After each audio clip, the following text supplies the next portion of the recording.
Esta ponencia viene a cargo de Elena Costa.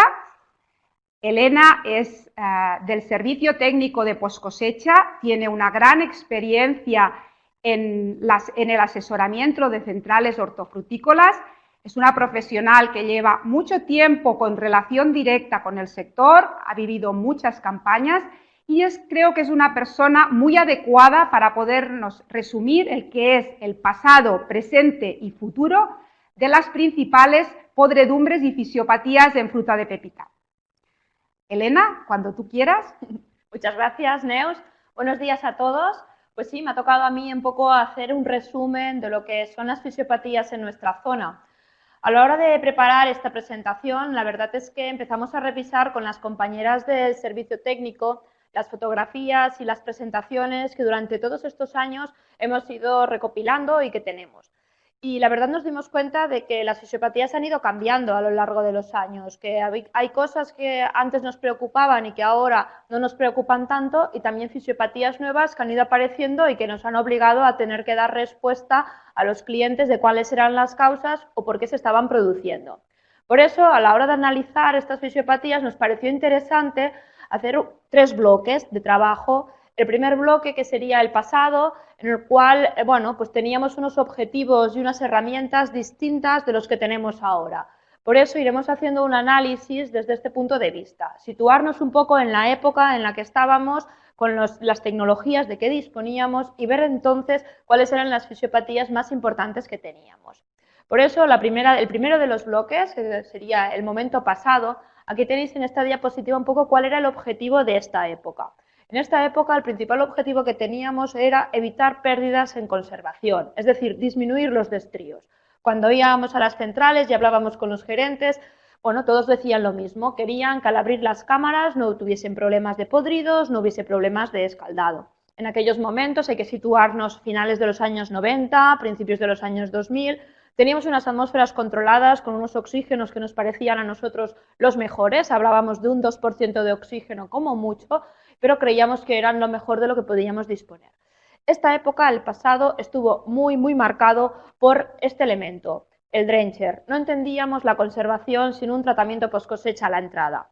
Toda la fruta que entraba en la central pasaba por el drencher, recibía un tratamiento post cosecha. Era la época dorada de los fitosanitarios, teníamos todo tipo de escaldantes, tenía antiescaldantes, toxiquinas, difenilaminas, fungicidas, teníamos de todo tipo. Imazalil, teníamos iprodiona, había combinaciones con Folpet, con Captan. Era una época dorada para nosotros porque permitía, en el momento de hacer el tratamiento, establecer dosis, establecer diferentes combinaciones de productos y, por lo tanto, no tiene nada que ver con la actualidad. En la actualidad disponemos de 2 fungicidas y el año pasado se autorizó un tercero este verano, con lo cual, prácticamente no disponemos de muchas herramientas en lo que es el tratamiento post cosecha.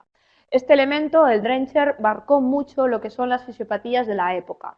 En esta época, en el pasado, teníamos muchas fitotoxicidades como la que veis en pantalla, lo que se le llama la enfermedad del beso, aros de contacto, puntos de contacto entre frutos con los cuales se acumula el producto y al final acaba quemando. Otra de las fitotoxicidades que era muy habitual era la fitotoxicidad por difenilamina. Cuando bañábamos con este antiescaldante la manzana golden un poco más virada de color, un poco más amarilla, adquiría esta coloración más parduzca y más marronosa que también depreciaba mucho el producto. Y por supuesto las fitotoxicidades por calcio. Como sabéis, el calcio es muy utilizado para evitar bitter pit, pero en aquella época también nos daba problemas de quemaduras en las zonas calicinas, donde se puede acumular el producto y puede llegar a quemar, o también quemadas de lenticela, zonas de contacto, zonas de acumulación. Y por supuesto, en el momento en que teníamos problemas graves en el drencher, el hecho de mezclar productos de diferentes casas comerciales con diferentes dosis o incluso en el manejo, el bañar fruta fría con fruta caliente, provocaba lo que eran las roturas del calcio, la rotura de la emulsión. Y al final lo que ocurría era que este producto químico acababa depositado sobre los frutos y acababa quemándolos. En esta época, en el pasado, no solamente teníamos problemas por manejo de los químicos, sino también por nuestra gestión, por la gestión que realizábamos del drencher. El drencher, como todos sabéis, es un punto crítico, es un cuello de botella en las entradas y por lo tanto llega un momento en el que si no gestionamos bien ese tratamiento, si hacemos caldos que van a bañar mucha cantidad de frutas, si acumulamos mucha materia orgánica en el drencher, al final podemos llegar a tener problemas como los que veis en la pantalla, problemas por hongos. Sabéis, el rizopus es uno de los podridos que no está bien controlado por imazalil. Imazalil ha sido el principal fungicida utilizado durante los últimos 20-25 años, pero rizopus no está bien controlado. Si nosotros no gestionábamos bien el caldo y al final acumulábamos mucha materia orgánica en este caldo, lo que ocurría era que el drencher se convertía en un punto de diseminación de esporas y por lo tanto luego en cámara teníamos problemas muy graves con nidos, con escorrentías, con caldos que salían incluso por debajo de las puertas, mermas muy importantes. Y también mermas por penicillium, como no, el hongo por excelencia en la poscosecha de manzanas y peras. Un poco también por lo mismo, el imazalil es muy buen fungicida, pero si no gestionamos bien, si estamos utilizando o estamos bañando muchos kilos, estamos acumulando mucha materia orgánica, al final se pierde eficacia y por lo tanto tenemos problemas de penicillium y de podridos. Lógicamente esto generaba un efecto rebote, porque en el momento en el que había mermas, al año siguiente bañábamos con más productos, incrementábamos dosis, hacemos mezclas con más fungicidas para intentar evitar un problema que era un problema de gestión y no un problema de tratamiento post cosecha. Esto se terminó de golpe, se acabó de raíz, cuando la Comunidad Europea obligó a todos los fitosanitarios a pasar las revisiones para poder incorporarse dentro de lo que es el anejo 1.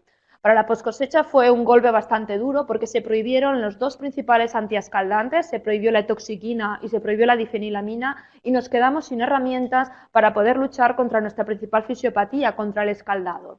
Esta tendencia a disminuir fitosanitarios ha continuado, se ha acabado prohibiendo la iprodiona, todos los muchos fitosanitarios, hasta que hace 2 años se prohibió la imazalil y por lo tanto ha habido un cambio drástico en lo que es el uso de los tratamientos post cosecha desde lo que es la época pasada a lo que es la actualidad. Así pues, con ello terminó para lo que es para nosotros el pasado, un pasado muy marcado por los tratamientos post cosecha y por el uso del drencher, y nos posicionaremos ya en esta época, en la época del presente, lo que ahora se solicita, lo que ahora se nos pide.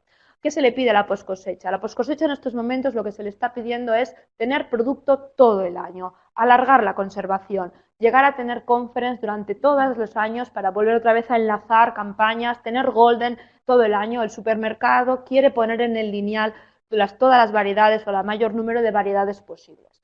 La verdad es que este objetivo topa de frente con las tecnologías de las que disponíamos. Pensar que sin antiescaldantes era muy difícil conseguir largas conservaciones. Por eso, el momento presente ha estado marcado por 2 herramientas muy utilizadas que han supuesto un antes y un después. Una de ellas es el 1-MCP, el 1-metilciclopropeno, que es un inhibidor de la acción del etileno que por supuesto ha estado muy utilizado durante estos últimos años gracias a los efectos que tiene. Es un gran retenedor de firmeza, evita el escaldado, evita los virajes de color y por lo tanto la post cosecha actual está muy marcada por el uso de este compuesto. Y por supuesto el desarrollo de las atmósferas dinámicas o de las atmósferas en bajo oxígeno. Las grandes casas comerciales italianas y holandesas empezaron a desarrollar tecnologías para conseguir bajar todavía más los oxígenos, para conseguir absorbedores más potentes y en la actualidad estamos conservando peras con oxígenos por debajo del 1% o manzanas por debajo de 0,5-0,6%, valores totalmente impensables en la época del pasado. Pero, lógicamente, todo esto tiene un precio y, por lo tanto, las fisiopatías en el momento actual han cambiado y nos hemos encontrado con desórdenes internos, daños internos en fruta. Aquí, por ejemplo, veis pardeamientos internos en gala, muy ligados a lo que sería intentar tener un producto todo el año, aunque queramos conseguirlo, hay variedades que no es posible, el potencial de conservación de algunas variedades es el que es, e independientemente de que estemos utilizando productos para frenar o bajas atmósferas, la variedad va a desarrollar daños como por ejemplo que tenemos. Hay que pensar que los daños internos son mucho más difíciles que los externos. Una citotoxicidad, un hongo, se puede destriar con facilidad en las líneas de confección, se puede eliminar, aunque tengamos más o menos destríos, pero no llega a nuestro cliente final. Sin embargo, un daño interno es un daño peligroso porque no lo podemos eliminar en las zonas de confección, de tal forma que al final acaba llegando al lineal, acaba en el supermercado y lo que ocurre es que las cadenas empiezan a cortar frutos, empiezan a ver estos daños y no solo nos devuelven esos palets o esos pedidos, sino que automáticamente cierran con la línea de negocio con la que teníamos. Por lo tanto, los desórdenes internos son francamente mucho más difíciles a la hora de la gestión que no los daños que podían ser más externos. Otro de los internos que hemos tenido durante los últimos años, el desarrollo de cavernas, los daños por CO2. Sabíamos que Conference era sensible, conocíamos de que había en las zonas del norte de Europa, en Holanda y en Bélgica, muchos daños por cavernas, daños por CO2, corazón pardo, pero no era habitual en nuestra zona en el pasado este tipo de fisiopatías. Lógicamente ahora, al trabajar con oxígenos mucho más bajos, el CO2 se ha vuelto mucho más crítico y por lo tanto han empezado a aparecer estos daños, unido a que el uso del 1-MCP sensibiliza mucho más el fruto a la aparición de estos desórdenes internos. Y aún otra más, los paradeamientos internos en Conference que durante algunos años nos han llevado bastante de cabeza y nos han hecho replantearnos mucho qué estrategias estábamos utilizando en campo y cuáles eran las condiciones de conservación a las que estábamos sometiendo a la pera para que nos llegasen a manifestar estos desórdenes internos. Así pues, el momento presente, os digo, ha estado muy marcado por estas fisiopatías internas. Pero no tenemos que olvidar que estamos utilizando herramientas nuevas y cuando uno utiliza herramientas nuevas aparecen también fisiopatías nuevas. Y esto es lo que nos ha pasado al empezar a utilizar un MCP. Hemos descubierto nuevas fisiopatías. Aquí tenéis una de ellas, es el DSB, el Diffuse Skin Brownie. Aparece en manzana golden, tratada con un MCP cuando se realiza el tratamiento a bajas temperaturas. Es una tipología de chilling injury que no conocíamos en el pasado y que con el uso del 1-MCP hemos empezado a tener en algunas de nuestras cámaras. O, por ejemplo, esta otra, el Hyperbitter Pit, también muy relacionada con frutos que tienen carencias de calcio y que al final, cuando reciben un tratamiento con un MCP, acaban desarrollando esta especie de clara gigante que también deprecia mucho el valor. Así pues, haciendo un poco un resumen de lo que os he explicado hasta ahora, tenemos el momento pasado con unas conservaciones que intentábamos evitar mermas, evitar podridos, con un uso de drencher y tratamientos post cosecha bastante importante. El momento actual, el momento presente, en el que se nos obliga a tener fruta todo el año. Hay que recordar que cuando entramos en un momento ya el objetivo anterior también se le supone, por lo tanto esa fruta tiene que estar durante todo el año, pero sin mermas, no hay que olvidar esto, y que disponemos ahora de herramientas como un MCP y las atmósferas dinámicas. Y vamos un poco a ver hacia dónde vamos, cuáles son las fisiopatías que preveemos vamos a encontrarnos más.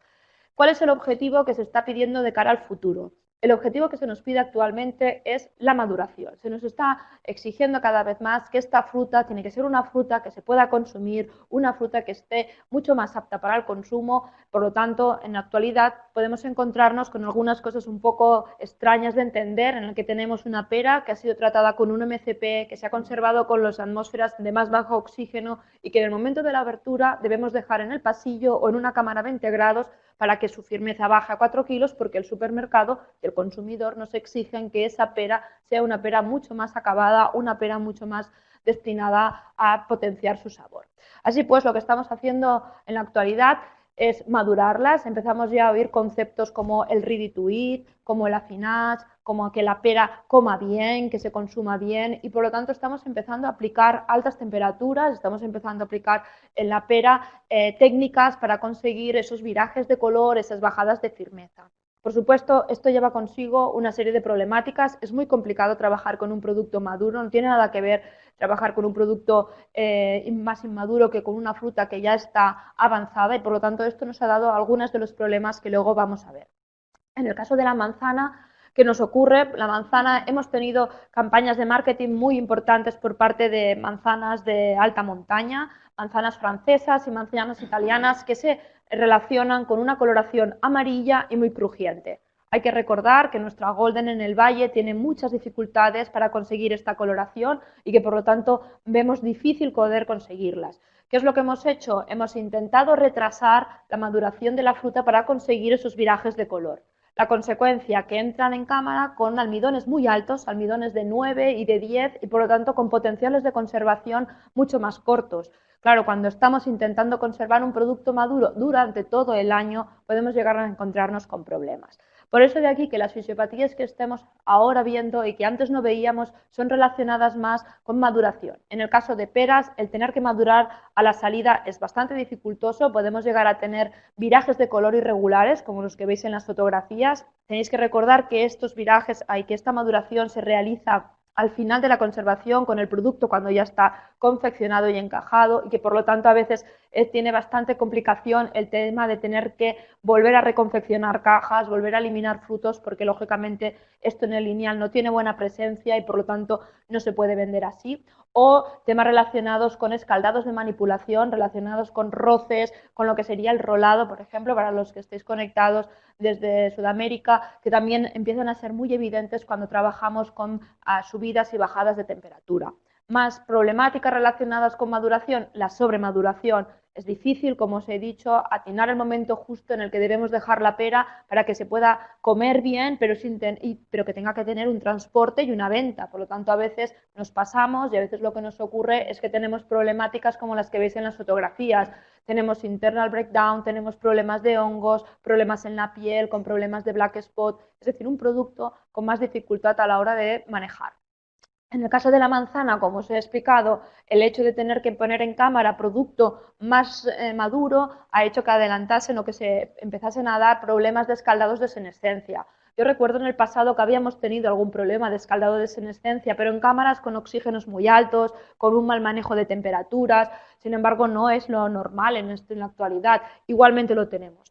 Hay que recordar que la fruta tiene su potencial y que por lo tanto son seres vivos, y si estamos recolectando un producto maduro, ese producto maduro va a tener menos potencial y no es posible que ese producto maduro pueda conservarse durante todo el año como nos quieren en la actualidad. Más cosas que en un futuro probablemente vamos a ver. Pues bueno, habrá que lidiar con las problemáticas del cambio climático. Somos todos conocedores de que las temperaturas están aumentando, de que tenemos veranos mucho más cálidos, pero no solo veranos, también primaveras muy cálidas con unas lluvias irregulares. Es decir, que estamos teniendo cambios climáticos que afectan, por supuesto, a todo lo que son nuestras plantaciones. Aquí veis uno de ellos, el golpe de sol, lo que sería en inglés el sunbar, cuando se produce en campo. Pero en algunas ocasiones estas quemadas, que no se ven en el momento de la recolección, en el momento de llegar a cámara, aparecen lo que son los sun scalds, estos escaldados que son los oscurecimientos en las zonas que han estado más irradiadas. Recordaros también que con el uso del 1-MCP estos daños se acentúan mucho más, se ven mucho más y generan bastantes mermas luego en la confección del producto. Y por último, los nuevos hongos. Lógicamente estamos muy acostumbrados al penicillium, continúa siendo uno de los hongos más importantes en post cosecha, pero durante los últimos años han aparecido hongos nuevos que suponen un reto para nosotros. Aquí veis algunos de ellos. Gliosporium es lo que sería el ojo de buey, conocido también. Es una enfermedad lenticelar que no se había dado nunca en nuestra zona y que sin embargo empezamos a ver. O por ejemplo Alternaria, que en Sudamérica conocéis como el corazón mohoso, que tampoco era habitual en nuestras zonas, pero que en algunos años, sobre todo hace 2 años especialmente, tuvimos varios problemas en partidas afectadas por este hongo. Así pues, un poco para ver, según nuestra opinión, lo que va a pasar en un futuro, creemos que la poscosecha en un futuro va a ser una poscosecha mucho más personalizada, que va a ser una poscosecha en la cual vamos a tener que lidiar con diferentes estados de madurez, con todas las herramientas de las que tenemos disposición. Vamos a tener que utilizar fungicidas, pero también un MCP para poder regular esta maduración, y atmósferas de bajo oxígeno. Por lo tanto, esperamos que todos los conocimientos que hemos ido adquiriendo durante todos estos años y todas las nuevas tecnologías que tenemos a nuestra disposición nos permitan dar al sector las herramientas y también las recomendaciones para que cuando volvamos a realizar esta charla en 20 o en 30 años, pues no tengamos demasiadas fisiopatías, y eso querrá decir que hemos tenido éxito en el trabajo. Muchas gracias por todo y bueno, muchas gracias también a Neus por haberme invitado a estas charlas. Muy bien, muchísimas gracias, Elena, por esta presentación tan clara y este resumen de todo lo que ha pasado y va a pasar con el tema de las fisiopatías y las podredumbres. Vamos a continuar con la segunda de las presentaciones. Antes os voy a recordar que podéis hacer vuestras preguntas al correo electrónico que tenéis en el pie de la pantalla, jornada@irta.cat. jornada@irta.cat. Nos podéis enviar vuestras dudas, cuestiones, comentarios. Y vamos ahora sí a por la segunda de las ponencias. Estas ya son las ponencias más específicas. Vamos a empezar con una de desórdenes fisiológicos. Va a ir a cargo de nuestro investigador senior de poscosecha del grupo de fisiología, Cristian Larrigaudier. una persona que lleva toda la vida trabajando en la fisiología del fruto y en intentar controlar las principales fisiopatías de la fruta. Cristian, cuando tú quieras. Bueno, muchas gracias.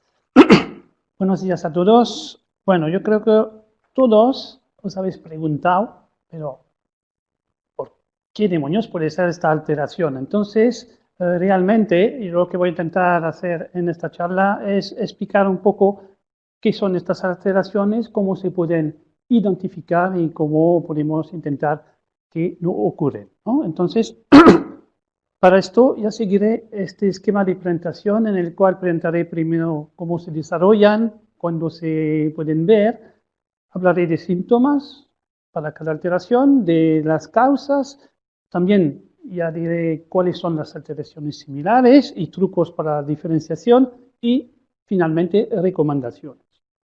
Bueno, entonces empezamos con la primera, que seguramente la alteración estrella que nos ha dado y nos siguen dando mucho trabajo, es el escaldado superficial.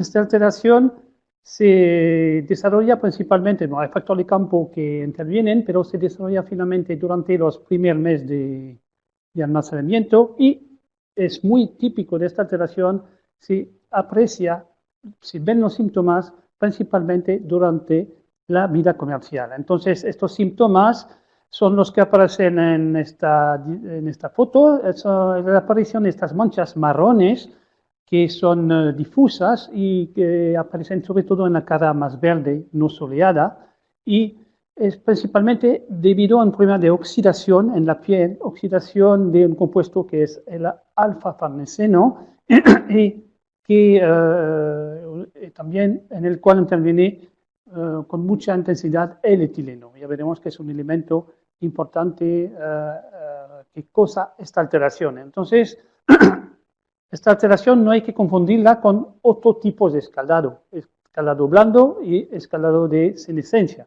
Entonces ya hablaremos de esta alteración más adelante. Y para diferenciarla es bastante sencillo, hay que hacer pelar un poco la piel y ver por debajo la pulpa. La pulpa no está afectada. Y lo que decía antes, esta alteración evoluciona durante la vida comercial del producto. Entonces, para evitarlo, bueno, tanto en pera como en manzana, ya sabemos que hay factores realmente que hay que controlar. Primero es cosechar la fruta a madurez óptima, esto siempre será un punto muy importante. Después es tener un manejo adecuado de la conservación, sobre todo con el manejo del etileno. La utilización del MSP, como hemos hablado, puede ser una herramienta muy interesante. También hacer una buena conservación, ¿no? Trabajar con niveles bajos de oxígeno y evitar en las parcelas que son sensibles al almacenamiento demasiado largos. Bien, otra alteración muy típica que es el bitter pit. Esta se genera básicamente en el campo y se puede apreciar ya en la cosecha o en los primeros momentos de conservación. Esta alteración se traduce por estas manchas redondeadas, corchosas, que se comprimen ligeramente. Se debe principalmente a problemas nutricionales en el campo, puede ser excesos de magnesio o potasio, pero sobre todo se debe a una carencia de calcio. Entonces no hay que confundirla con otros tipos de alteraciones, como la plaga que veremos más adelante, no hay que confundirla con toxicidad química o con daños por granizo. Pero yo creo que se puede diferenciar bien porque las manchas son muy redondeadas, un poco deprimidas, se ven muy bien, tienen un sabor amargo y si se quita un poco de piel, como se chupó el escaldado, ya se puede ver que la alteración sí la podemos apreciar en la pulpa y tiene la misma forma que la alteración que está en la piel. Bueno, para evitarlo, yo creo que lo más sencillo, bueno, lo más útil es trabajar con una fertilización muy adecuada en el campo. Hay que evitar los excesos de magnesio y potasio y sobre todo, vigilar a los problemas de calcio. Entonces, ya como sabéis, ya se está practicando tratamiento de campos de calcio en campo que realmente son de interés para evitar esta fisiopatía. Bueno, también evitar recolectar frutos inmaduros o evitar los cambios de temperatura en cámara. Bien, otra alteración entonces es la plara. Es muy similar al bitter pit, pero en este caso realmente las manchas son más importantes, más grandes, más deprimidas y realmente se puede diferenciar muy bien con el bitter pit por esto, porque también aparecen principalmente en la zona calicinal del fruto. Bueno, como el bitter pit es un problema que debido a una carencia en calcio y que se puede mejorar con tratamientos cálcicos. Entonces se confunde con bitter pit, pero con esta sintomatología yo creo que se puede diferenciar bastante rápidamente. Además, el bitter pit aparece más bien en cosecha y esta aparece más bien después de un cierto periodo de conservación. Bueno, la recomendación, lo que le he dicho, principalmente vigilar los niveles de calcio en la finca y hacer tratamiento cálcico si son necesarios. Escaldado solar. Este año sí que hemos tenido mucho problema de escaldado solar. Es una alteración que se va aumentando en incidencia cada año y, bueno, por supuesto se genera en el campo, es debido a un exceso de luz solar, de temperatura, y se traduce por estos síntomas que también son bastante típicos. Es una alteración bastante redondeada y, bueno, tenéis fases. Primero hay una pérdida de color, después aparece una mancha que puede ser marrón o un poco negrita, y al final tenemos una zona de necrosis, como lo podemos ver aquí en esta foto. Bueno, entonces no hay que confundirla con el escaldado superficial, pero claramente, a la diferencia del escaldado superficial, esta alteración, bueno, afecta sobre todo la cara soleada del fruto y, bueno, sencillo, si se deja estos frutos a 20 grados, la alteración no evoluciona. Entonces, es muy diferente por este hecho al escaldado superficial. Bueno, entonces, ¿cómo se puede evitar? Primero, al principio, cuando se hacen las filas, hay que vigilar mucho en la orientación de filas, que no sean expuestas al sol. También hay que mantener una cobertura vegetal que sea adecuada para evitar que haya una exposición demasiado fuerte al sol. Y a nivel del sistema de prevención, yo creo que ya los conocéis todos, se ha practicado mucho tratamiento con kaolin, que permiten evitar este tipo de desorden, pero cada vez más se está trabajando con mallas protectoras que funcionan muy bien y también se puede decir, también hay el sistema de envoltura individual que permite controlar este sistema de alteración. Bueno, ahora pasamos de las alteraciones externas a una alteración que es interna, que es la descomposición interna o YOCAT, como decimos aquí. Esta alteración, bueno, tiene factores de campo que intervienen en su desarrollo, pero se desarrolla principalmente durante los primeros meses o media conservación de los frutos. Bueno, los síntomas son bastante típicos y se traduce por esta alteración muy blanda, muy descompuesta de los tejidos. Los tejidos se ponen blandos y acuosos y, bueno, esta alteración se debe, hay muchos factores que pueden incrementar esta alteración. Todos estos factores, en general, finalmente, que pueden incrementar la madurez del fruto. Esta alteración realmente es ligada a la madurez del fruto. Y no hay que confundirla con el corazón pardo, que veremos más tarde, pero para diferenciarla realmente yo, cuando veo dos frutos, para saber si es corazón pardo o descomposición interna, yo miro ya el tipo de alteración, si es muy blanda, acuosa, y si el fruto es muy maduro, ya sospecho ya que es una descomposición interna. Y además, en este tipo de alteración, normalmente no hay cavernas. Entonces, bien, ¿cómo evitarla? En campo, un poco siempre lo mismo. En campo hay que vigilar la fertilización, hay que tener cuidado con los tratamientos hormonales que pueden incrementar la madurez de los frutos y muy importante, en este caso, recolectar a madurez óptima. A nivel del almacenamiento, bueno, también hay que vigilar todos estos sistemas que pueden incrementar la madurez de los frutos. Bueno, evitar, por supuesto, los daños mecánicos. conservar siempre a niveles de oxígeno bajos que permiten, bueno, ralentizar la maduración de los frutos. Y bien, cuando tenemos una parcela dudosa que hemos cosechado con frutos maduros, es mejor evitar almacenamiento largos y de larga duración. Corazón palo, entonces esto es el hermano de la descomposición interna.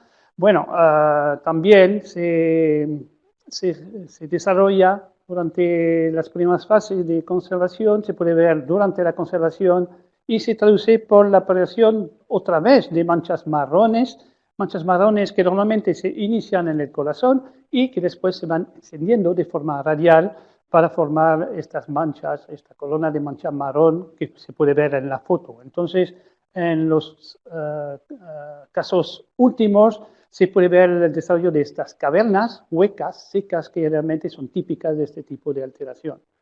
Bueno, se debe a muchas cosas, pero otra vez, en este caso hay una relación clara con la madurez inicial del fruto y entre cultivares con la porosidad. La porosidad, las propiedades de porosidad de la pulpa que permite al CO2 de difundir más o menos bien. Entonces, es un punto importante que puede diferenciar la sensibilidad entre variedades. Bueno, similar a la descomposición interna, pero realmente lo que he dicho se diferencia bien porque en este caso tenemos una alteración que es seca y tenemos la presencia de estas cavernas que son típicas de esta alteración debido al CO2.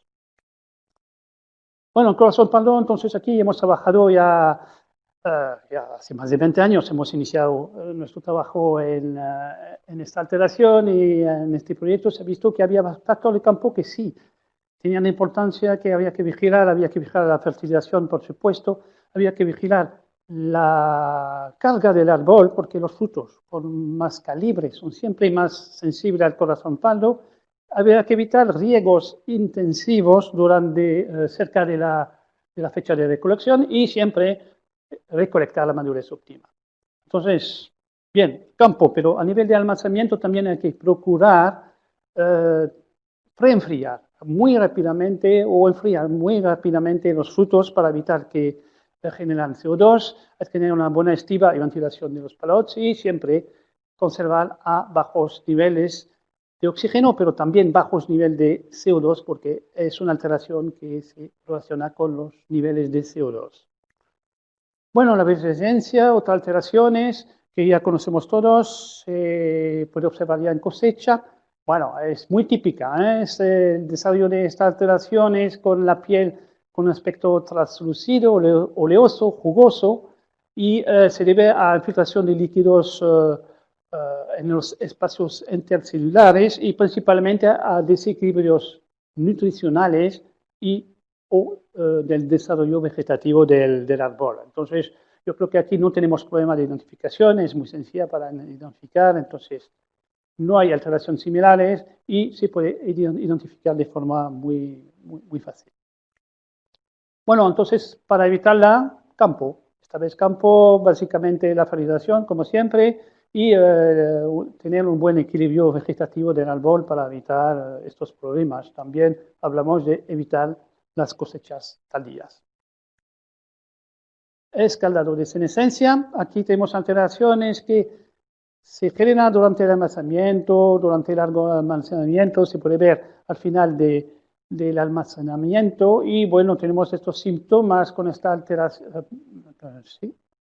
alteración marrón que afecta tanto la piel como la pulpa y tenemos aquí una alteración que es muy desagradable, hasta el olor y los sabores de la fruta son desagradables, entonces se debe principalmente a problema de maduración tanto si hacemos una cosecha que no es adecuada o si conservamos más la fruta, temperatura, etc., ¿no? Entonces, esta alteración no se tiene que confundir con otros tipos de escaldado superficial, escaldado blando, pero yo creo que es bastante sencillo de diferenciarla porque a la diferencia del escaldado superficial se desarrolla tanto en piel como en pulpa y afecta a frutos realmente mucho más maduros y a la diferencia del escaldado blando que veremos más adelante, es una alteración mucho más difusa y altera todo la piel.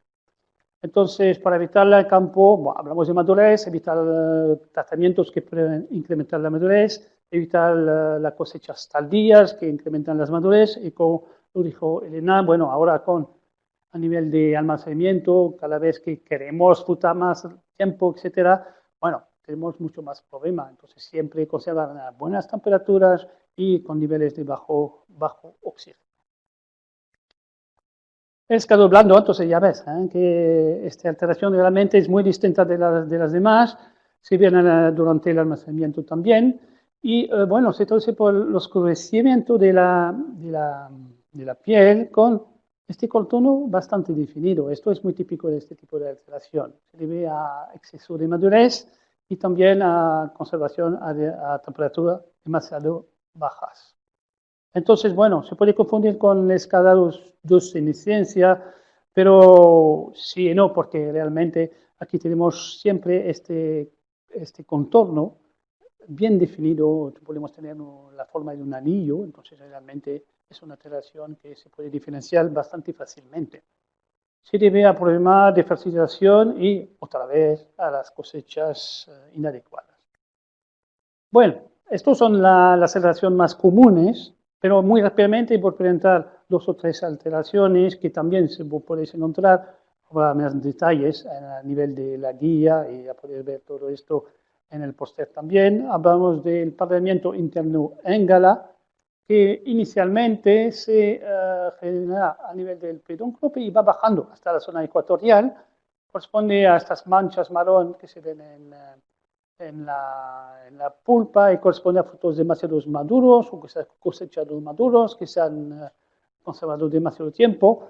Bueno, se puede mejorar con arvista en campo o preacondicionamiento a 10 grados.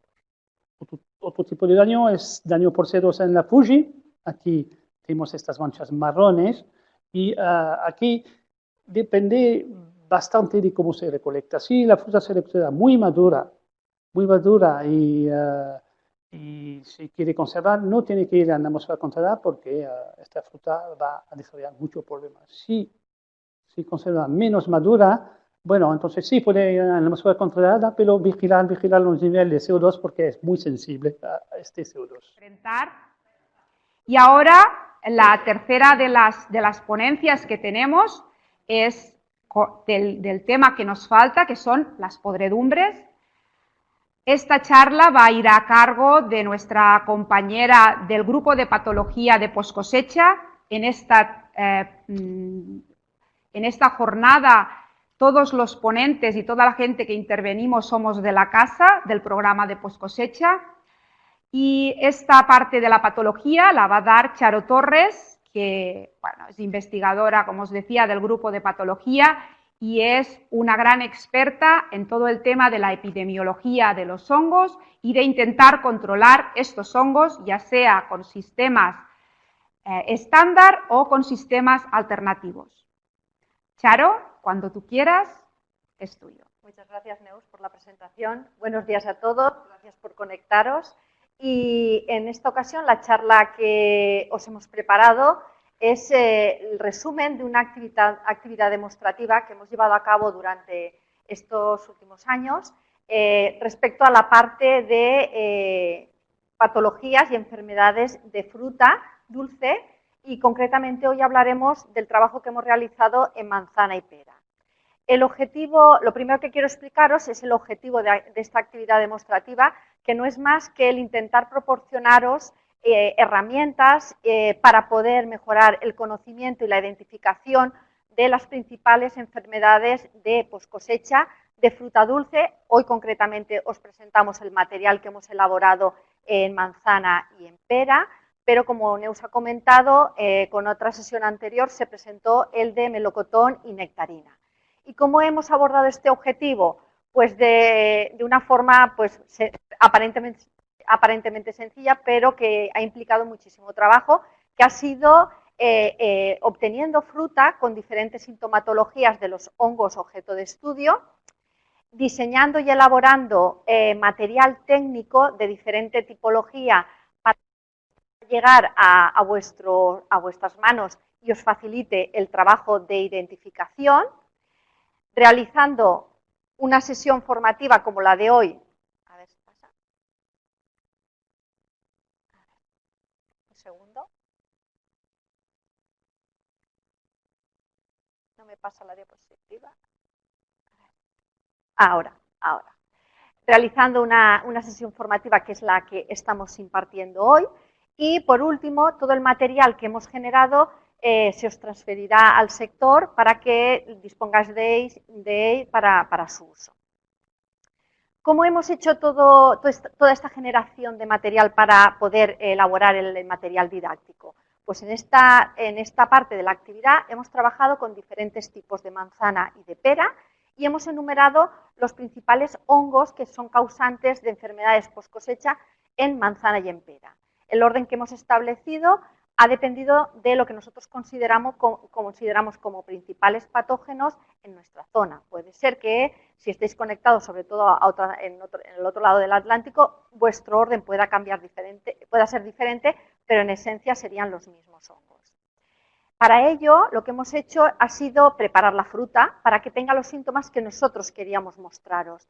Y en general, toda la fruta la hemos tenido que herir, hemos producido heridas artificiales, hemos preparado todos los hongos, sus suspensiones para inocular la fruta y incubándola en cámara y sacándola a diferentes tiempos para que pudiéramos fotografiar y reportar todos los estadios de la enfermedad a lo largo de su evolución, incubábamos la fruta y obteníamos fruta con los diferentes síntomas. A nivel de los hongos, hemos utilizado nuestras instalaciones a nivel de microscopios y estereoscopios, lupas, para poder hacer tanto preparaciones de microscopía del aspecto de las esporas, de las hifas, como, gracias a las lupas, obtener detalles de los síntomas de las enfermedades cuando el hongo estaba en la superficie de los frutos. De esta forma, hemos trabajado con diferentes podredumbres y agentes causales, como os he mostrado antes, y en esta tabla los podéis ver todos enumerados. En este caso, el material vegetal ha sido manzana y pera, y las alteraciones y los agentes causales están aquí enumerados. Todos ellos llevan como alteración el nombre de podredumbre asociado a un adjetivo que caracteriza algo que muestra el hongo cuando se desarrolla encima de la fruta.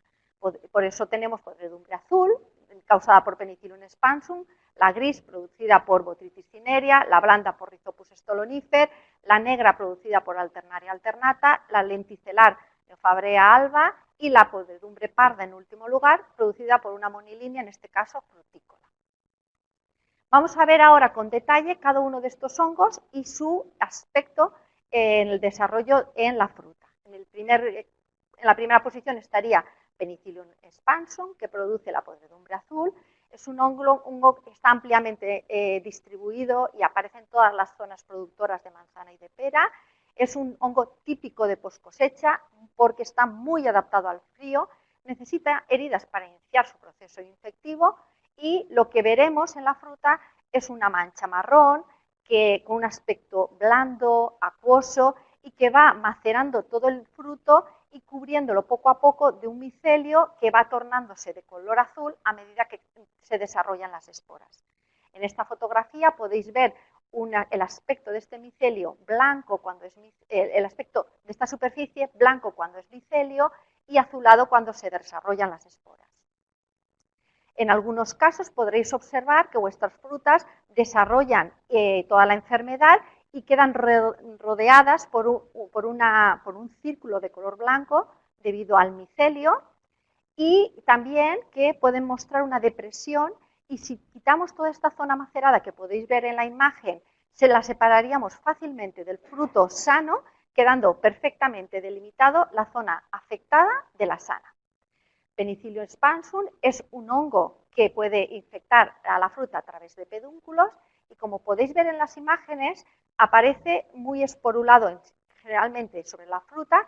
Estas esporas son pequeñas y muy fáciles de moverse y de dispersarse por el ambiente, pero este hongo no produce nidos. Eso significa que una fruta que está infectada al lado de una sana no se va a infectar de forma habitual.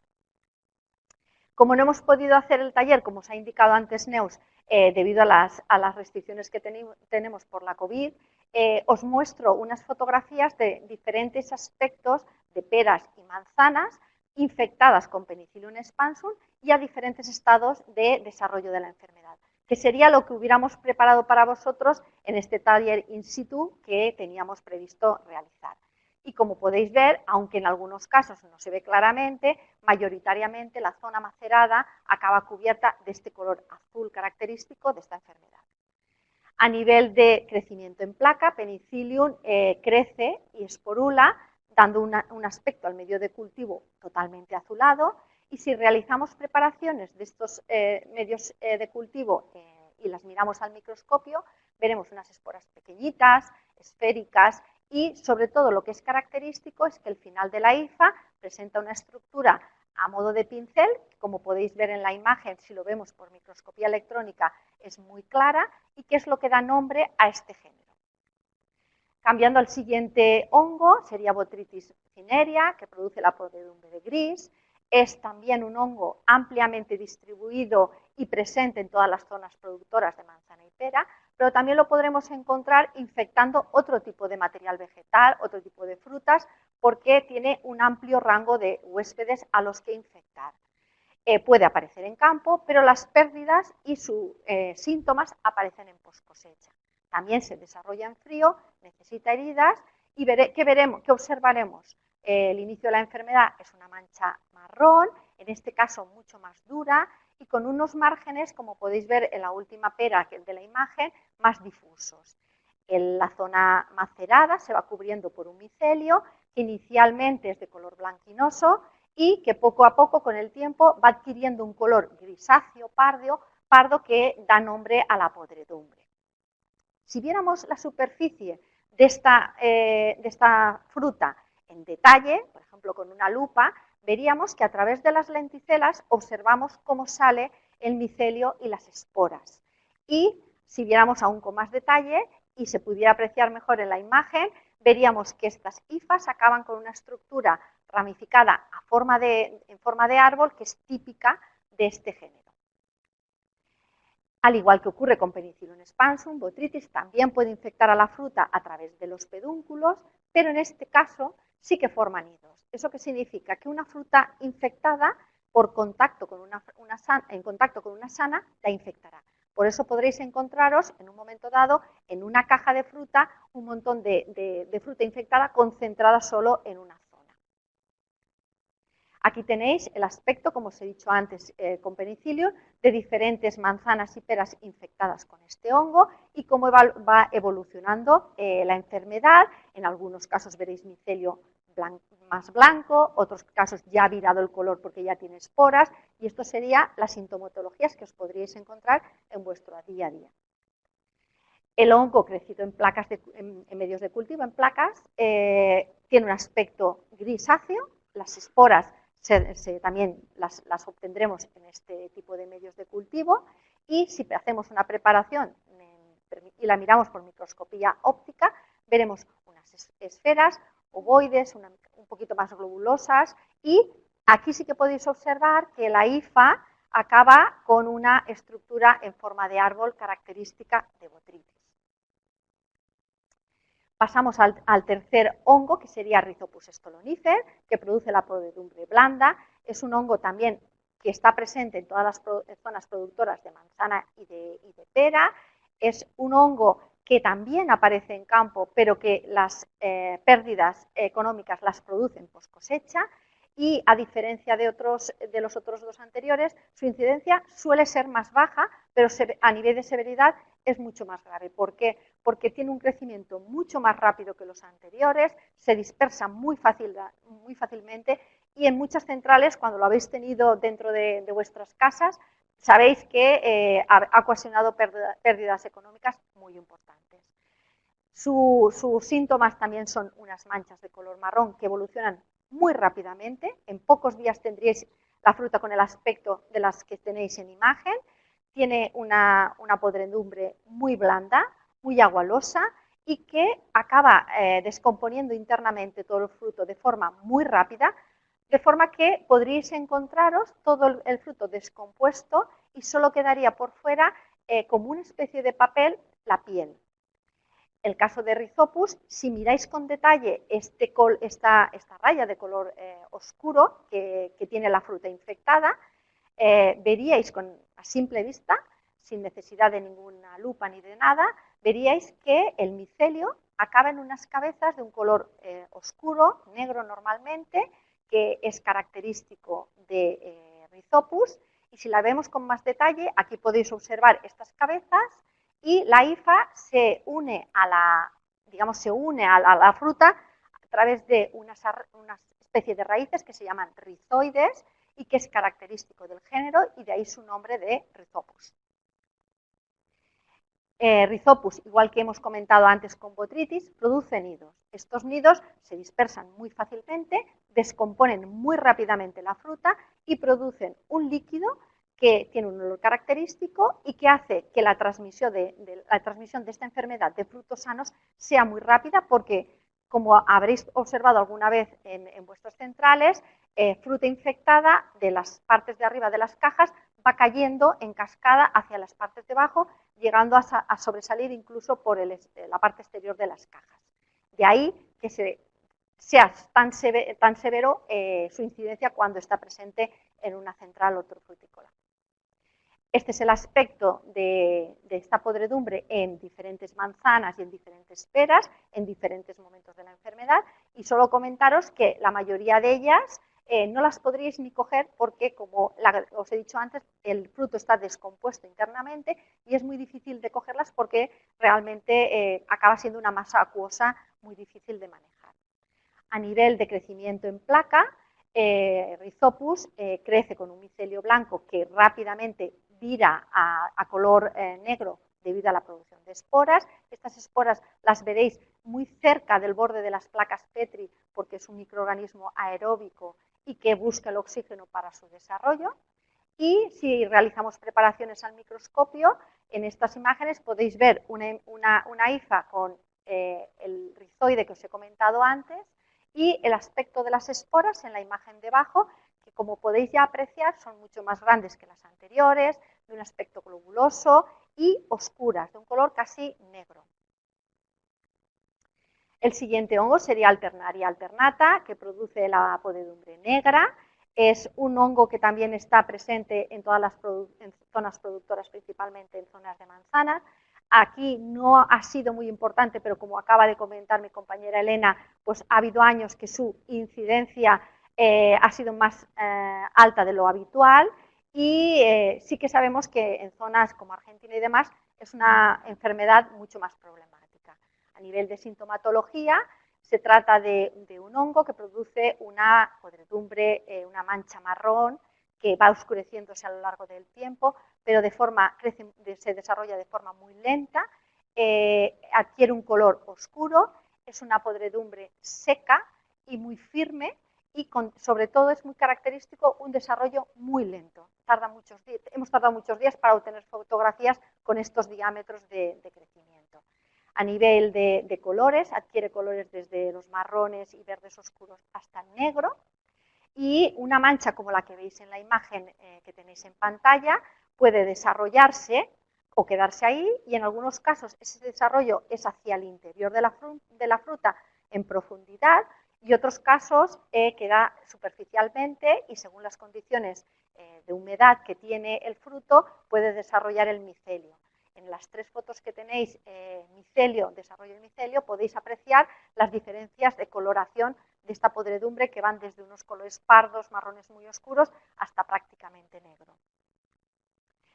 A diferencia de las anteriores, Alternaria alternata es un hongo que también puede estar presente en campo, pero en campo sí que puede producir infecciones que pueden quedar no visibles, ya que quedan dentro del corazón de la manzana, principalmente las que tienen cáliz abierto, y solo será visible esta enfermedad y este desarrollo cuando en post cosecha abrimos la manzana y nos encontramos este corazón mohoso que ya denomináis en zonas de Argentina y que se ha producido la infección en campo.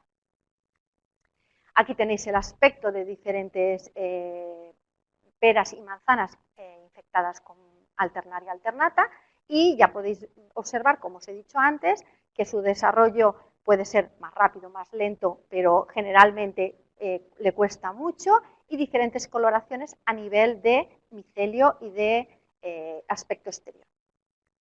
A nivel de crecimiento en placa, aquí podéis ver una placa en la que hemos crecido alternaria y tiene un color, pues, un verde muy intenso. Si hacemos una preparación al microscopio, lo que sí que tiene muy característico este género son la morfología de sus esporas. Encontraréis, si hacéis una preparación al microscopio a partir de este cultivo, esporas muy grandes, normalmente ovoides, un poquito alargadas, pero sobre todo lo que tiene característico es que muestra tabiques, tanto longitudinales como transversales, a lo largo de todas las esporas. Y eso es un hecho que os puede ayudar a su identificación. La siguiente enfermedad la causaría el hongo Neofabraea alba, o como últimamente se está denominando Neofabraea vagabunda, y que es el que anteriormente se conocía como Glosporium.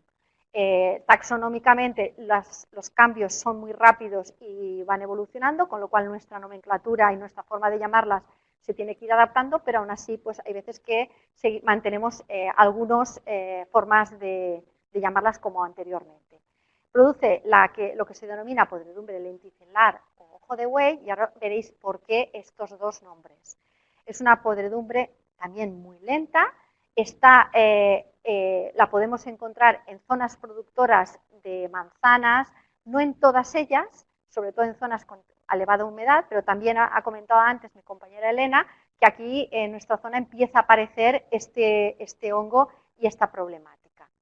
Se desarrolla empezando por una mancha de color marrón que tiene un desarrollo muy lento, va virando de color, pero sobre todo lo característico de esta enfermedad es que crece formando círculos de diferentes coloraciones, como podéis sobre todo observar en la segunda fotografía. Si miramos esa fotografía en detalle, lo que observamos es un primer crecimiento de un color, un marrón mucho más claro, el tejido es como más esponjoso, y le sigue un crecimiento de un marrón mucho más oscuro, más firme. Eso es lo que da nombre a esa denominación de ojo de buey, porque recuerda al ojo de este tipo de animales. Pero también, de forma natural, la podréis observar, como veis en las fotografías de estas manzanas, que sale a través se desarrolla a partir de las lenticelas. Entonces, por eso también se denomina podredumbre lenticelar. Es un hongo que le cuesta bastante esporular, pero en unas condiciones de humedad relativamente buenas conseguimos que esporule y adquiere este aspecto que veis aquí en la manzana, y si realizamos una preparación y la miramos al microscopio, obtendríamos unas esporas largas, un poco curvilíneas, fusiformes, en algunos casos podrían recordar a Fusarium, pero evidentemente no estamos hablando de un hongo que puede infectar manzanas. Y aquí tendríais las fotografías de diferentes manzanas infectadas con Neofabrea y en diferentes momentos de su desarrollo. En algunos casos se ve claramente este ojo de buey, y aquí veis cómo va saliendo a través de las lenticelas.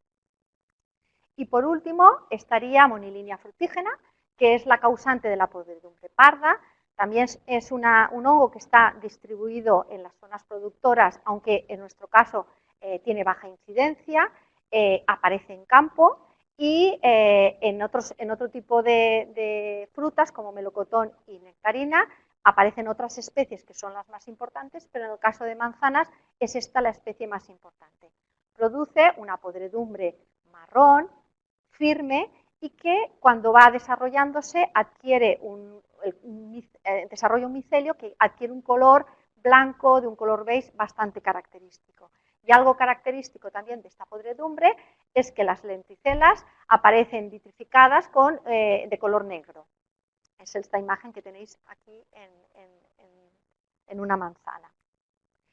Su crecimiento es formando círculos concéntricos, como podéis observar en estas dos imágenes, y dependiendo de las condiciones atmosféricas, sobre todo de humedad, también es capaz de formar nidos y transmitir la enfermedad de fruta podrida a fruta sana. Aquí tendréis el aspecto de diferentes manzanas y peras infectadas por este hongo y en el que podéis observar también este crecimiento, digamos, radial. Pero donde más lo observamos, este crecimiento haciendo círculos, es cuando crecemos monilinia frutígena en placas. En la cara, sobre todo del envers, veis cómo crece, formando unos aros característicos y realizando una preparación de esporas, lo que observaremos son unas esporas pequeñas, con un aspecto alimonado, muy características de monilinia y difíciles de diferenciar entre especies de monilinia. Y simplemente acabó la charla dando agradecimientos a la fuente de financiación para llevar a cabo esta actividad, que ha sido la Generalitat de Cataluña, y la actividad demostrativa Patopos, que nos ha dado pie a hacer generar todo este material.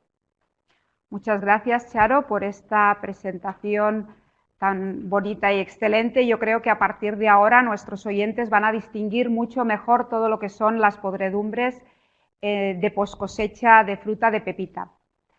Os recuerdo que podéis continuar enviando vuestras preguntas al correo electrónico que os he mencionado, jornada@irta.cat, jornada@irta.cat, y mientras vamos a empezar ya haciendo las primeras preguntas en este turno abierto de palabras. Y vamos a empezar con una primera pregunta para Elena. Este año 2020 está siendo un año con bastante incidencia de descomposición interna en pera. Parece ser que además la pera viene más madura. ¿A qué crees que es debido? Sí, es verdad, este año estamos viendo maduraciones en pera bastante aceleradas. Bueno, hemos tenido un año particularmente difícil, con una primavera cálida, luego problemas a la hora del cuajado, con muchas lluvias en junio, pero sobre todo creo que hay un factor importante, que es el tema de que a la hora de la recolección estamos utilizando la firmeza como parámetro de recolección y en algunas campañas, quizás esta campaña está siendo por eso un poco más difícil, la firmeza no nos da idea de lo que es el estado fisiológico de la fruta y por eso creo que estamos teniendo más problemas porque somos incapaces de ver el potencial de conservación que tiene la fruta en cosecha, solo utilizando la firmeza como parámetro. Muchas gracias, Elena. Tenemos una pregunta para Cristian y nos dice: de todos los factores que intervienen en el desarrollo de las fisiopatías, ¿cuáles crees que son los puntos esenciales que se deberían seguir para evitar el desarrollo de las mismas? Bueno, hay muchos factores, pero si tenía que elegir tres, yo diría que el primero sería a nivel de campo todo lo que es de la fertilización, siempre como se ha podido ver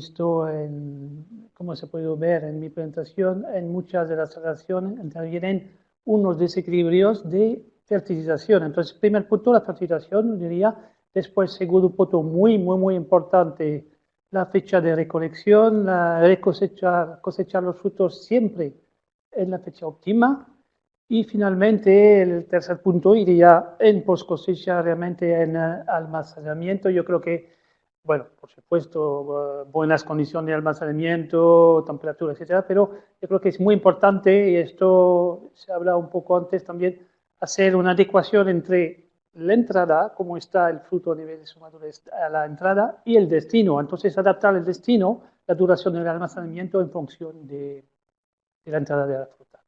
Muchas gracias, Cristian. Tenemos una pregunta también para Charo, que nos preguntan qué simbiosis, si hay una simbiosis entre diferentes hongos. Yo creo que en el caso de hongos de patógenos de poscosecha, la simbiosis yo no creo que exista. Lo que creo que puede haber es hongos oportunistas, es decir, que haya un hongo principal, algunos de los que hemos descrito aquí, que sea el que realmente inicie el proceso de infección, y después haya otros que aprovechando el que ya se ha iniciado la colonización del tejido, aprovechan este tejido muerto para crecer. Pero creo que una simbiosis, como pueden haber en algunos casos, en otros casos no la veo tal en los patógenos nuestros. Muchas gracias, Charo. Una pregunta para Cristian. ¿Hay alguna forma de determinar la madurez óptima? Bueno, lo de madurez óptima, de la madurez, es una buena pregunta, primero. Y segundo, tengo que decir que es un poco mi tema preferido, es decir que yo creo que el gran problema de la post cosecha es la madurez óptima en cosecha. Es decir, si logramos cosechar los frutos a buena madurez, no tenemos ni podredumbres ni fisiopatías. Entonces, lo importante es la madurez óptima en cosecha. Bueno, entonces, ¿cómo determinar la madurez óptima? Es complicado porque con las herramientas que tenemos actualmente, los parámetros, los índices físico-químicos que utilizamos, firmeza, color, etcétera, no representa la fisiología exacta del fruto. Entonces tenemos que ir hasta un marcador que sea más significativo de la madurez fisiológica del fruto. Entonces podemos hablar de etileno, es complicado, hay que medir en laboratorio, pero igual uno que cada vez se está aplicando más, que representa más la fisiología del fruto, sería el índice de almidón. Yo creo que hasta en pera hemos visto que puede ser muy interesante para determinar la madurez exacta del fruto. Entonces, bueno, es tal vez el mejor, pero tenemos que ir a marcadores más fisiológicos, vía etileno, etcétera, que podemos correlacionar con los índices de madurez de la cosecha.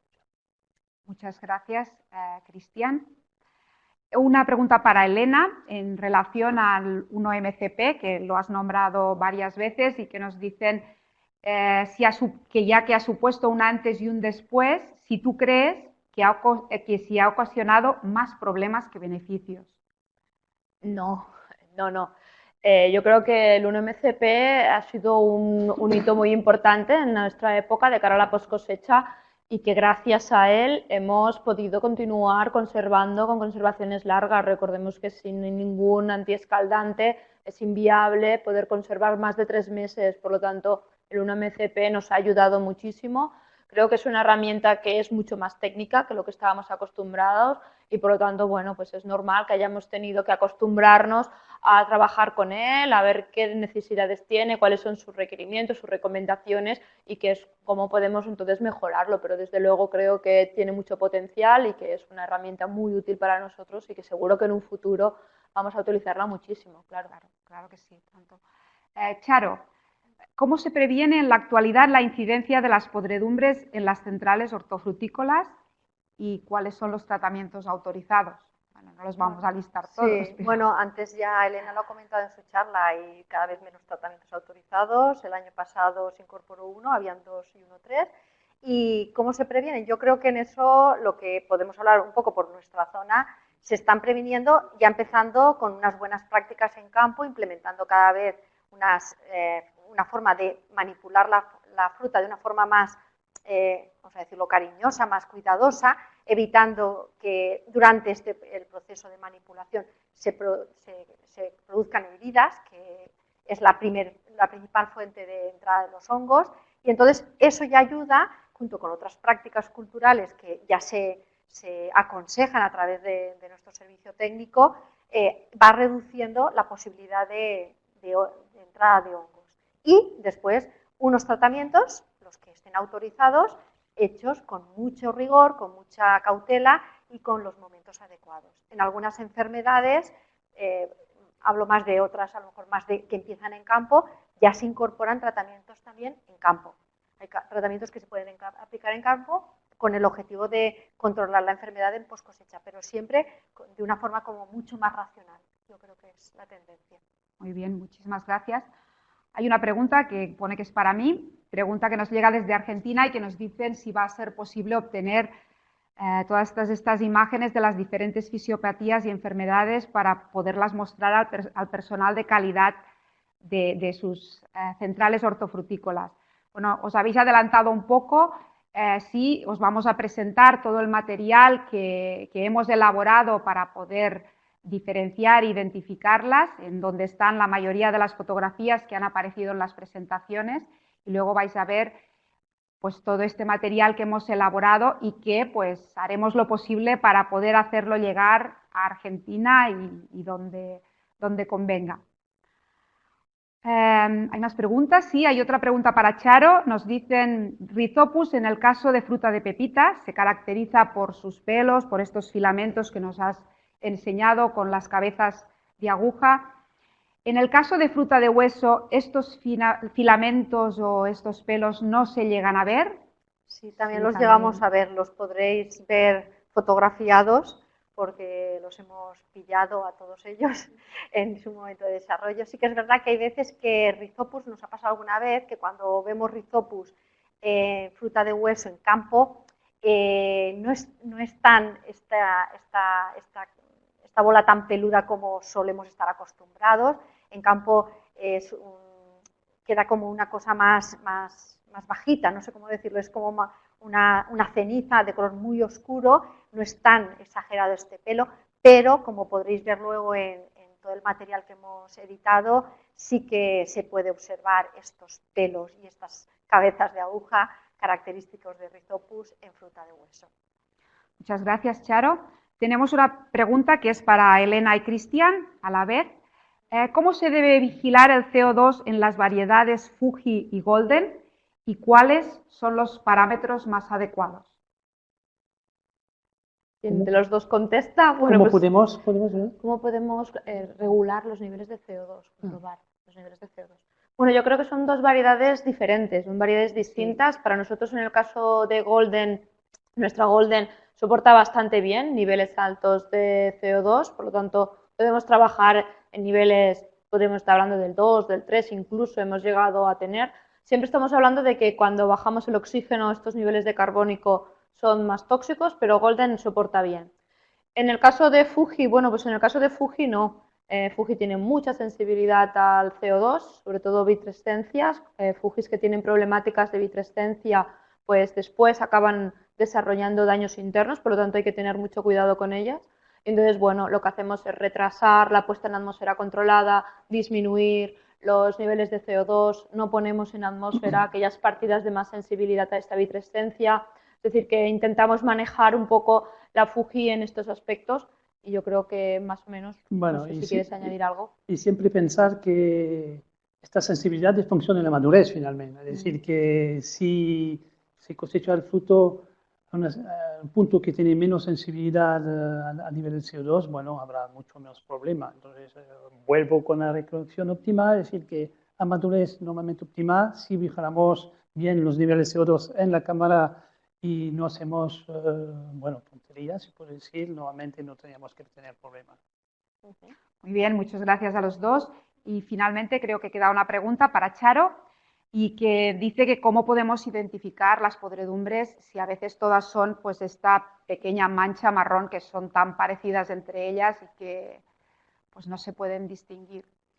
Bueno, pues la solución es esperar a que se desarrolle la enfermedad. Podemos incubar la fruta, como hacemos nosotros, a condiciones de temperatura un poquito más elevada y humedad elevada para favorecer el desarrollo y ver antes los síntomas. Eso sería la forma, digamos, más práctica. También se pueden hacer aislamientos y preparaciones al microscopio de lo que aislamos de la superficie de la fruta, porque como habéis podido ver, hay algunas de ellas que a nivel microscópico son muy características y muy fáciles de diferenciar, pero bueno, en general hay que esperar un poquito para ver qué enfermedad es.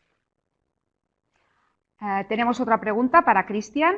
¿Cómo podemos controlar la deshidratación de las manzanas en cámaras y si depende de la variedad? Bueno, ¿cómo controlarla? Igual, bueno, me voy a repetir, primero cosechar bien porque según la intensidad de, bueno, el estado de madurez, la intensidad respiratoria es distinta, entonces pierden menos agua, entonces la madurez inicial es importante, y bueno, y por supuesto las condiciones de cámara, es decir, que aquí vamos a decir que la humedad relativa es un punto que siempre ha sido importante y que es importante vigilar, controlar, seguir, temperatura también, cuidado con las temperaturas bajas, pero desiccación también con temperaturas demasiado bajas, entonces es un manejo siempre lo que decía un poco en mi punto de adaptar un poco cómo se entra la fruta y cómo se conserva, es un poco un ejemplo, es decir, que aquí ponemos un ejemplo los dos, si se entra bien y si se vigila bien la conservación, bueno, ya creo que vamos a evitar la deshidratación. No es un problema muy grave y que podemos fácilmente eliminarlo. ¿no? Que vamos a Sí, tener ahora próximamente. ahora es lo que iba a decir, que la semana que viene tenemos una jornada que va también ligada a una demostración, que es el Desifruit, que es precisamente de todos los temas de deshidratación de la fruta. Es el día 25, bueno, a la gente que estéis interesados en acudir, también va a ser de forma virtual, con lo cual podemos enviaros el enlace, os podéis conectar y aprender mucho más sobre los temas de deshidratación de la fruta. Hasta aquí las preguntas. Muchísimas gracias a los tres ponentes y ahora pues llegaría el momento de presentaros este material de divulgación que estamos muy contentos todo el equipo de Post Cosecha de poderos mostrar. Y realmente, tal cual dice que una imagen vale más que 1000 palabras, pues os hemos elaborado un vídeo en el cual mostramos pues todo este material que os ofrecemos y que esperemos que sea de vuestra utilidad.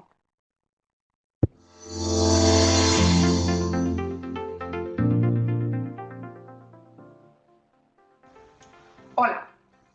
Hacía tiempo que desde el programa de poscosecha del IRTA queríamos ofreceros al sector el material necesario para poder conocer mejor e identificar lo que son las principales causas de pérdidas en poscosecha de fruta, las podredumbres y las fisiopatías o desórdenes fisiológicos. Hoy, el equipo de poscosecha estamos satisfechos y contentos de haber conseguido nuestro deseo y poder presentaros unas herramientas que estamos convencidos serán de gran utilidad para los profesionales de la fruta. Frigoristas, técnicos de campo, técnicos de poscosecha, asesores y productores. A continuación, os mostraremos el material que os hemos preparado.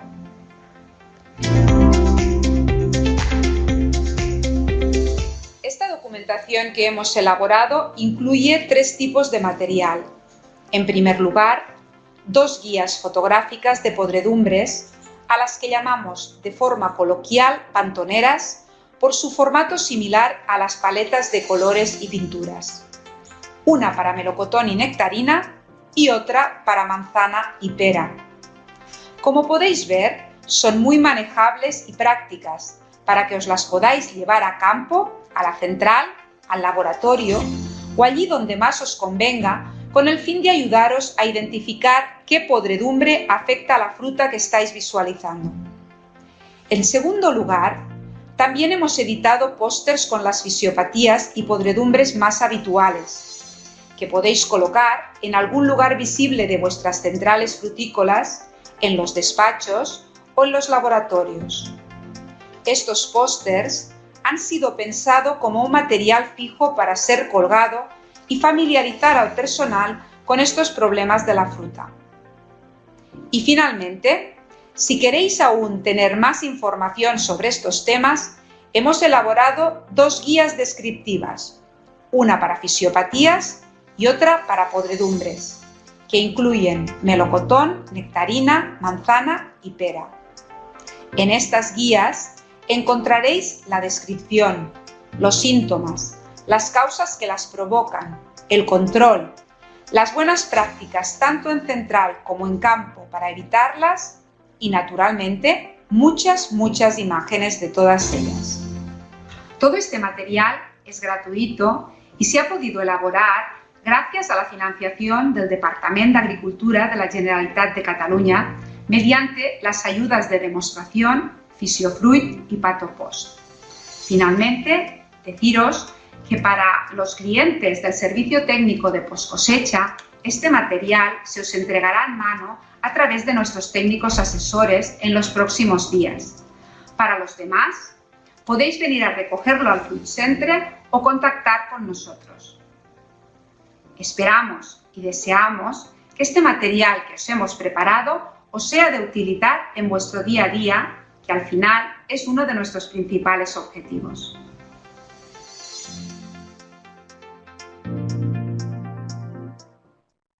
Bueno, Bueno, pues como os decía mi yo virtual, esperamos todos que os guste y que os sea de utilidad y podéis pasar a recogerlo o contactar con nosotros a través del correo electrónico que os ponía en el vídeo.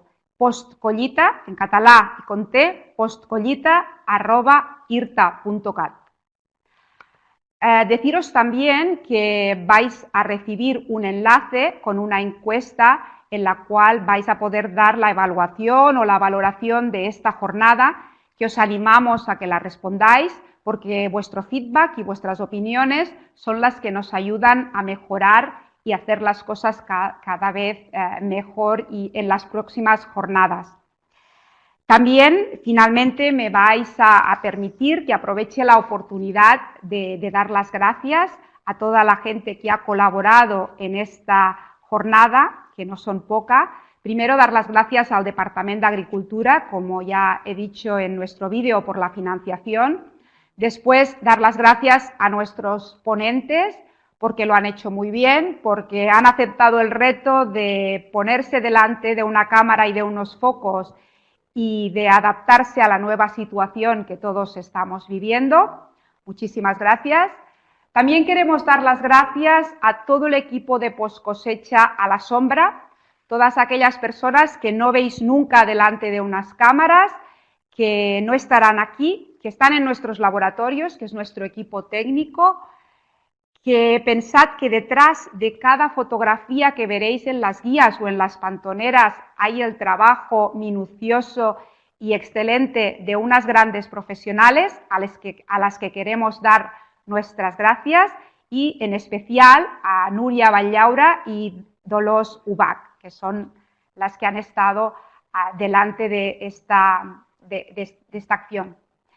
También dar las gracias a todo el equipo de transferencia del IRTA por haber hecho posible esta jornada, a Mireia Molins, a Javier Ubal, pero sobre todo a nuestra principal colaboradora, que es Montse Palau, que se ha empeñado en que esto salga bien, que nos ha montado esta especie de plató televisivo, que nos ha grabado los vídeos, que ha estado con nosotros y que ha tenido una paciencia increíble con los que no somos profesionales de este sector del periodismo.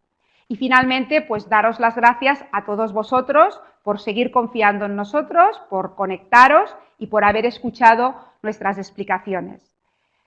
Tan solo me queda pues desearos muchísima salud, que tengamos todos muchos ánimos y mucha paciencia, porque lo vamos a lograr. Muchísimas gracias.